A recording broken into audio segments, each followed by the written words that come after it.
All right, all new at 8:20. It's that time of the year when summer football starts. And of course, with our extreme heat, hydration is so important. That heat and overexertion can lead to heat stroke. In fact, it is the third leading cause of death in high school athletes. The official name for it is EHS, or exertional heat stroke.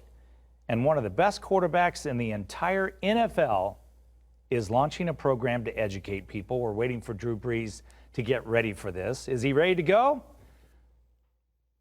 All right, Mr. Drew Brees is joining us this morning to tell us about something called the heat factor. Drew, I know you're doing TV stations one after another, so it's so good to talk to you this morning, sir.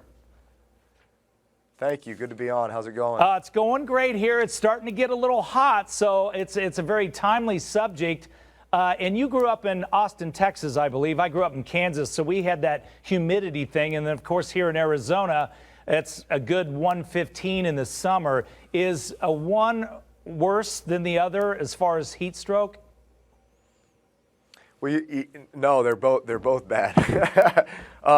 Actually, my grandparents lived in Phoenix, actually in Tempe. Oh, nice. And I still have aunts and cousins that are out there. So I'm very well aware of the heat in Phoenix. In fact, when I flew to visit my grandparents one time, I was not able to leave the airport one time because it was 127 degrees. It was too hot to take off. I know. For planes. Like you could fry an egg on the sidewalk, right? It's ridiculous. So, I remember that day well. I was here. In fact, I'd say the dry heat might even sneak up on you more because it just sucks it out of you. You're not necessarily sweating like you would in a really humid environment where you just feel like, I mean, that's all you're doing is sweating.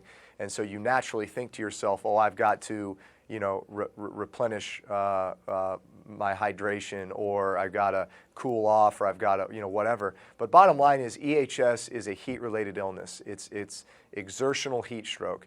It's the third leading cause of sudden death in high school athletes. It's something that I think people have very little awareness to or education about the signs and symptoms. And that's why we've created a program called the Heat Factor. We've created educational videos and articles that people can read online at theheatfactor.com to really educate themselves on how to identify those signs and symptoms, how to avoid it, and then obviously what to do in the event of an EHS emergency. So we encourage everybody to go to theheatfactor.com to learn more about that, especially as summer's approaching. It's going to get hot. Kids are going to be outside engaging in sports and other activities and camps, etc. Right. My kids included. That's why I feel like this is such an important thing, because if we can save a young person's life based upon what we know about EHS, then that makes it worth it. So you've got this acronym HEAT, and we want to put up a full screen so folks can see what to watch for. But the bottom line is you end up calling 911 if you see any of these signs. Are any of the signs easy to miss by chance?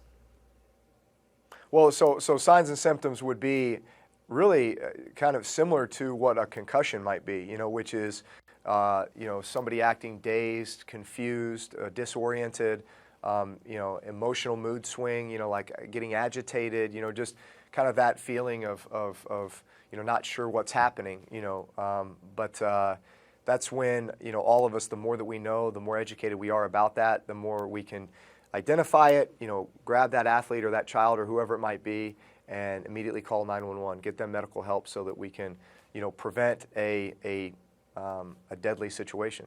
Awesome. Well, Drew, thank you so much. It's good to know you have family here. Next time you're in town, if you're looking for someone to play catch with, I'm always available.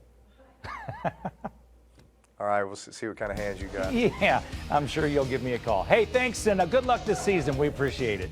We'll take a quick break here on Good Morning Arizona. Thank you again.